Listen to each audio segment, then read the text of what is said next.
Hey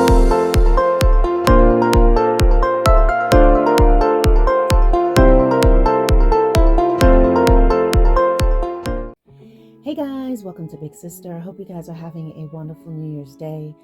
I just want to get on here, guys, and just talk with you very quickly about a few things. New Year's often means new beginnings. People make New Year resolutions, and some people keep them. Some people actually follow through, and other times people will struggle. But I want to tell you one thing that you may really, really want to consider and work on is yourself. Those past hurts and pains, the things that you struggle with, the things that you find yourself failing over and over again, this is a time to really face that and work on that. We cannot go through life being victims. We cannot go through life always talking about what our mom did, our dad did, what happened when you were little. It is not that it's not legitimate.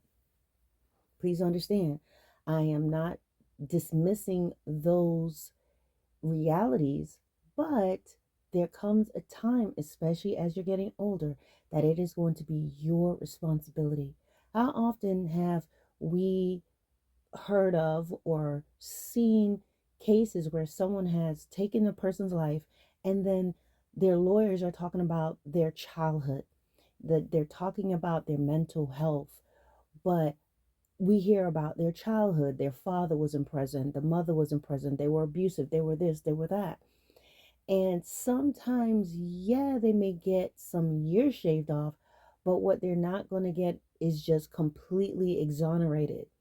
Only in a few cases, extreme cases, where perhaps the parents were forcing them to do certain things, and that's how they ended up committing this crime because they were under the duress. They were under duress as a result of how their parents were treating them. Perhaps the parents were saying, if you don't do this, I'm going to take your little brother's life, or I'm going to take your sister's life, or I'm going to do this. Those are the rare, those will be the exceptions. But of the exceptions, but most times that person's still going to go to prison.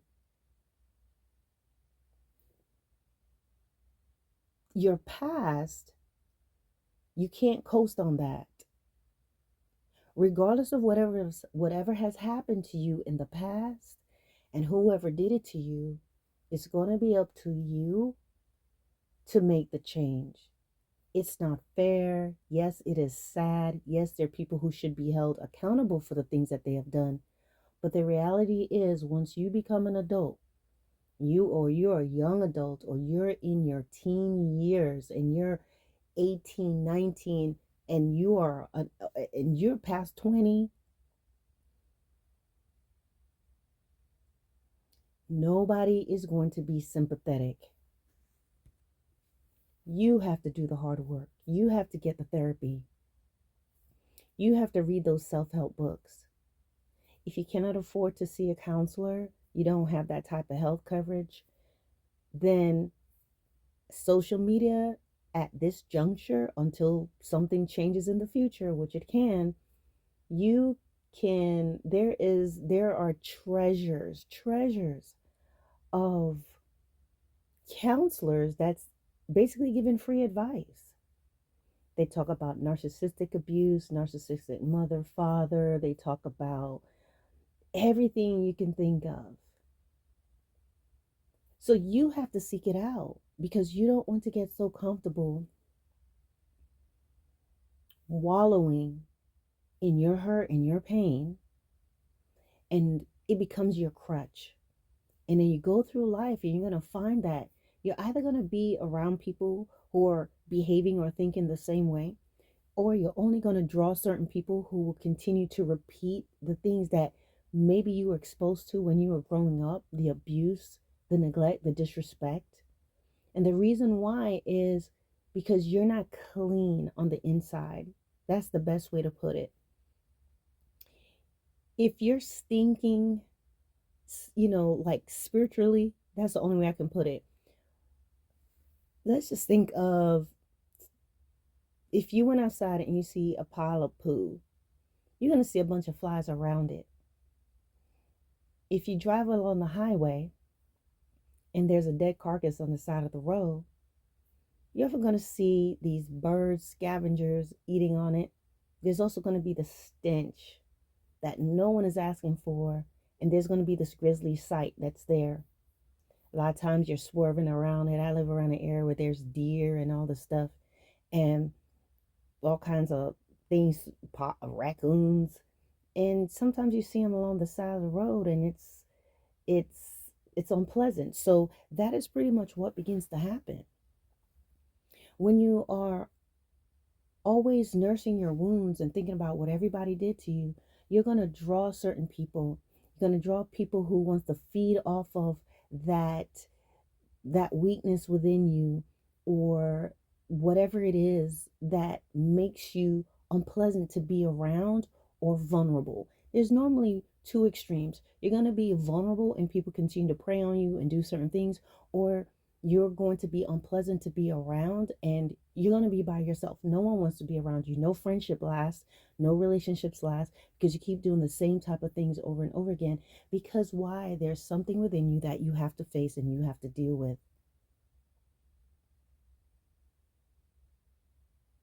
And a lot of times when you're telling people about what your mom or your dad did or your childhood, that person is sizing you up.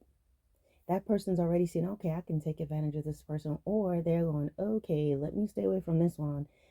She's going to be a problem. He's going to be a problem. I don't need any additional baggage along with my own. So commit to doing the work. It means facing what has happened. Sometimes you want closure from that person and they won't give it to you. They're going to make you feel like it never happened. Maybe they are sorry, but now you want to perhaps punish them, and that's not going to help you. But you're going to now repeat those behaviors, and next thing you know, you become everything that you despise in that parent, in that guardian, in that individual that you were with, because you've got to do the work. And it's hard to do the work. A lot of people will prefer more or less to talk about it, be angry about it, tell others about it, lash out, and feel like, hey, everybody owes me. But that's not what's going to happen. You're going to end up hurting people. You're going to end up transferring that hurt to others. You're going to be around unhealthy people. You may draw people who are like-minded, so they're also feeling that the world owes them. And together you're both or all of you, the group is toxic, troublemakers. Look at your patterns of behavior when you're around these people or when you get out. Think about what you're talking about. Look at the things you're getting into. You guys may sit there and start bothering other people, kicking people's mailbox over, doing all the stuff. Why? Because it's like you're a walk-in porta john. There's all this stuff in you. Nobody wants to be near the porta john. They try to avoid it. And porta johns are stinky, and wherever you see them, they just look out of place. And you don't want that to be you. Maybe that's you right now, but it doesn't have to be. You have to make the choice. Get some therapy, pray, exercise, get in a group, find something on social media, read books, face what's happened, and realize that you have to be the one to make the change so that you do not continue to perpetuate that behavior and pass the baton on to the next generation, destroying other people. And then now your hurt and your pain becomes your best friend. Now it becomes your license to misbehave and to be a certain way and to have these expectations of your partners or husbands, wives, girlfriend, boyfriend. You may even be going to school, giving all this trouble. The truth is, no matter how people may try to appear and be like, oh, it's okay, it's cool. They're not cool with that. They don't like that. A lot of times they're not going to like you. And you can't expect them to like you when more than likely you don't even like yourself. So make the change. It takes time. It's tough. But believe me, the end results, I think it's going to be better. The end result is going to be far better than the life that you're living now. And you're going to have a brighter and healthier future. And it's not too late. All right, guys, thanks for watching. Bye bye.